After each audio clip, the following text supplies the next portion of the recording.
Good morning. I'm really trying to be faithful with these lives, and all of a sudden it's 12:17, and I haven't done it yet. So the latest thing with me is trying to be patient to wait for the outcome of something.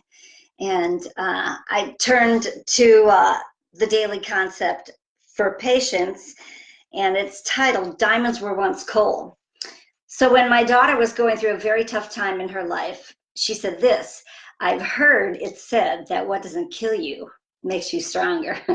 And that gave both of us a good laugh. But there's truth in that statement.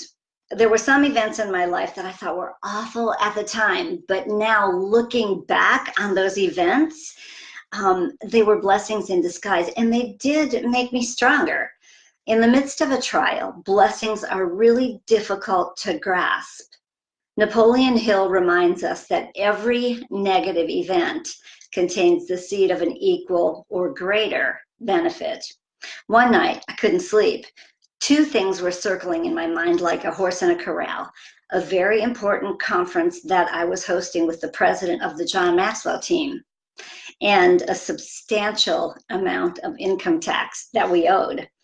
I grabbed the Bible and it opened to 2 Kings 18. This is the story of Hezekiah, where the Assyrians were threatening to come and destroy. The people were despairing and they were just overcome with the possibility of oh boy, can I say this big word? Analyze. Well, anyway, they're going to be killed. You'll have to get the book to read what the word is. Hezekiah cried out to the Lord, laying out the problem before him.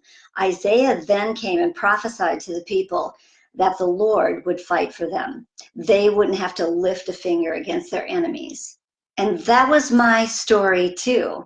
The enemy, well, that committee in my mind, had been trash talking me all day and into the night.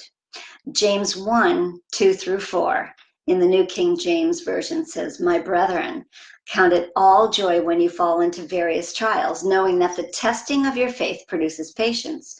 But let patience have its perfect work, that you may be perfect and complete, lacking nothing. Sometimes I just can't wait. I just don't want to wait for that patience.